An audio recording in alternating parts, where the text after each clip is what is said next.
bazane burende cyangwa sibirenze burende sinavi murenge sinahashingura ikirenge nitwavi murenge reka nitwahunga izo nkende nitwavi murenge reka nitwahunga izo nkende twaremwe na jambo ntago twebwe twaje bila mupango uretse ibisambo bigamije kuturaza ibisambo ujuje imipango bagamije kudutsemba imurenge ujuje imipango bagamije kudutsemba imurenge Seve murenge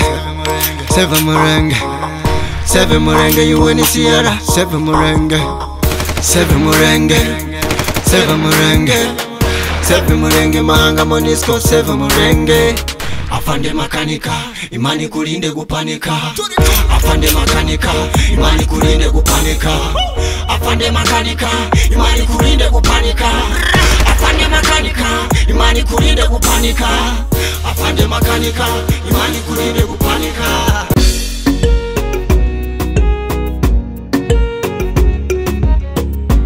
Kwafukamye kenshi dusenga none ubaho tugeze ni final amajoro n'amanywa mu makesha none ubaho tugeze ni final komine minembwe oye komine minembwe mbwe komine minembwe oye komine minembwe mbwe iwachi murenge oye madego minembwe mbwe iwachi murenge oye madego minembwe mbwe walikuja mara mengi sana tukidhani kuna yale watafanya miaka mingi bila vitendo lakini ya jana safari ya maana komine minembwe oye komine minembwe mbwe komine minembwe oye komine minembwe mbwe iwachi murenge oye madego minembwe mbwe iwachi murenge oye madego minembwe mbwe oye oye oye oye komine minembwe oye komine minembwe mbwe komine minembwe oye komine minembwe mbwe iwachi murenge oye madego minembwe mbwe iwachi murenge oye madego minembwe mbwe Galas umwana w'umunyamurenge komine yacu she ariko ishe Passe boy henga music Papa Azarias Maître Papa Azarias Maître Moïse Nyarugabo et la délégation que vous étiez ensemble sans oublier Mose Guillaume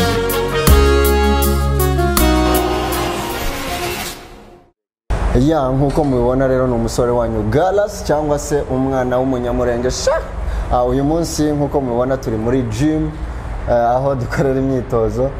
ndi kumwe n'umutumirwa uyu munsi udasanzwe ni umutrainer cyangwa se umuntu ukoresha tize abantu bo muri gym abamenyere kujya muri gym barabizi ko udashobora gukora imyitozo udafite umuntu ukwerekera uko turi bubigenze ni umusore wacu rero bita Chris ni umuntu w'iwacu ndifuza ko tuza kumuganiriza ariko mbere yo kumuganiriza reka abanze yibwira abantu amazina ye yombi aho yavukiye kugeza uyu munsi uko yageze muri Kenya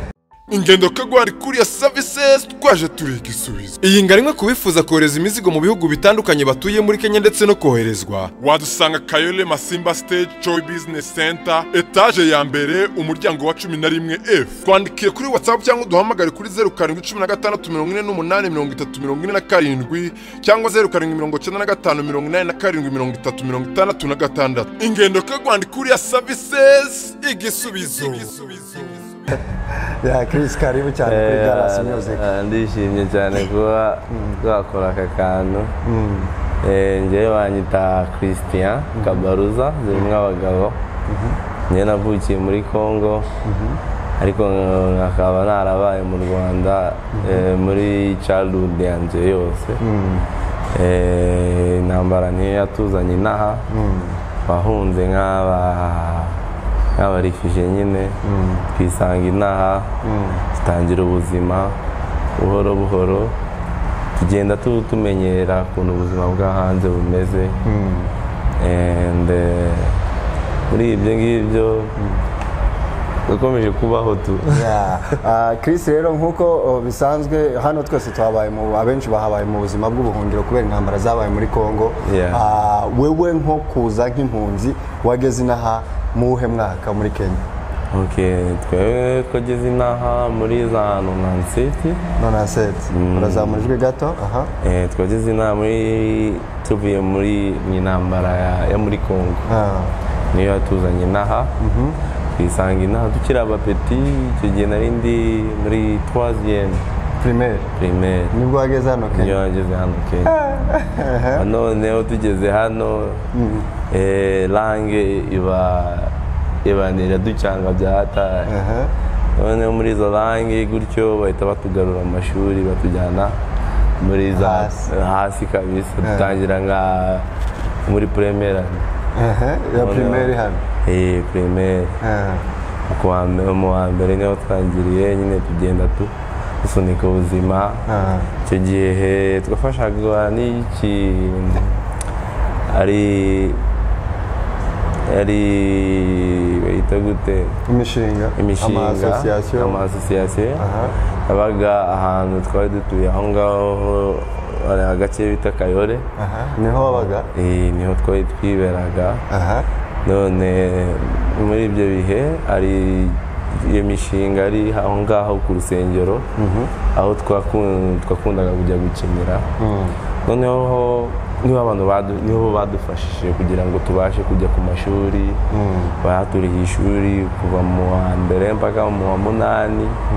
ukajyana muri segondere bagakomeza no kukwishurira. Wagira amapoint meza kabisa niho badufashaga kwishura za college cyangwa university bakakwishurira nk'igice gutya igice kindi kwishakira. So muri ubwo buzima nyine twagiye tumenyana n'abandi twisanga turi benshi cyane tubaka ubwo buvandimwe. Tumera nk'abantu bari mu rugo tu. Hanyuma tugarutse kuri ubwo buzima bw'amashuri kurihirwa n'imishinga cyangwa ama association runaka, barakurihiye kugeza hehe? Wabashije kwiga kaminuza muri kino gihugu? Kwiga paka muri segondere. Noneho igihe nashakaga kujya muri college icyo umushinga ubugabanyije intege nyine zo kubafasha zo kudufasha. Abantu benshi ntabwo bagiye babona izo chance tena za gukomeza, ariko hari abandi bagiye bazibona pe. Hari abandi bize bagera muri za university bararangiza fresh kabisa. Nuko ntabwo ari twese twagiye tubona izo mpano nyine zo guhabwa gukomeza. Uyu munsi tugusanze muri gym kandi ufite abantu benshi ugiye gukoresha. Wabimbwiye ko ufite umwanya mutoya. Uyu munsi turarasa ku ntego tuvuge kuri makeya tuzongera tugutumire ubutaha. Ariko ahanini ikintu ngiye kukubazaho kubijyanye n'ubuzima bwa hano bwa gihunzi bw'ubuhunzi, abantu bakora utuzi dusa nk'utwo gutuma babona amaramuko. Abenshi urababona hano bagucaho hano kuri gym bacuruza mu watermelon mu ndobo ibiki, ariko wowe uri umusore w'imyaka mikeya ufite gym iri ku rwego ebana rufatika kabisa. Ese mu by'ukuri byagenze gute kugira ngo wowe ubashe gukora ubashe kubona ubushobozi bwo gushinga gym ifite ibyuma bigeze hano? Iri kuri level ingana gutya? Muri level ni ukugerageza n'ubundi ntabwo ari ukuvuga ngo iri ahantu kubwo twavuga ngo iri gym yuzuye, ariko mu bushobozi bw'Imana yaduhaye kuba twabasha kugeza aho turi ni ibyishimiro cyane ku buryo ubona ni achievement twakoze. Ariko cyo mvuga ko ntabwo ari ikintu cyoroshye. Si ukuvuga ko nari mfite amashuri menshi urabona, si ukuvuga ko ngo narize cyane urabona. Ni ukuba gusa igihe umubyeyi wanjye yari arwaye urabona, kuba kundi kurwara nkamujyana kumuvuza tukaba kuba tutabona n'amafaranga ku buryo twamujyana mu bivurizo bwiza aho yahita abona abadokiteri bari mu rwego rwo hejuru nabo bakaza batujyana muri izi za hospitali zindi za ziciriritse gutyo gusa nyine ukazaza wibaza ebana ni gute nzagera hejuru gutya ku buryo ibibazo nk'ibi ngibi bikaba bitazankurikira tena urabona gutyo gusa natangiye kwituma ubundi nakundaga imyitozo kubera ngiye nyiri umupeti nari mbyibushye cyane bakundi utwa byibushye abapeti bakaza baguserereza buri munsi noneho bigera ahantu kabisa nanga kubyibuha ariko ntabwo nari nzi ko hari ibintu byinshi cyane bitera umuntu kubyibuha urabona hari igihe umuntu agira ngo ni ukudakora imyitozo igihe nakoraga imyitozo pe ariko ngakomeza nkabyibuha hari igihe no mu ishuri kabisa wasangaga tugiye kwiruka nkandi uwa mbere kandi mbyibushye ariko intege narazigeraga pe ariko kubera kwa kundi ibiryo nakoreshaga ntabwo byari byiza cyane kugira ngo bime wa mubiri wo kunanuka vuba kubera imibiri iba itandukanye hari abantu baba batandukanye imibiri twese ntabwo tumera kimwe noneho gutyo gusa niko kuntu nagiye nkunda ibintu by'imyitozo ku buryo natashakaga tena uko abantu banserereza ngo ngende munini ngo ndi fati niko kuntu banyitaga ubundi grand frère niyo amaye iryo zina fati niko kuntu banyitaga noneho muri ibyo ngibyo buhoro nyine nkunda ibintu bya gym noneho gym ya mbere bazanye tugitura Kayole hari akajimu kandi kari kaje gafite amamashini ku buryo twajyaga aho hantu bakatwirukana ariko kubera nifuzaga kuba nakoramo aho cyangwa nkaza ngakora imyitozo ariko nta mafaranga nari mfite ku buryo nakoraga za registration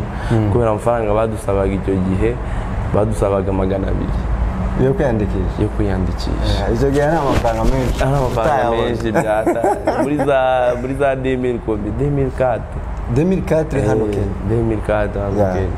noneho kwa tukagenda gutyo tukababwira abana baduhe ubwo bushobozi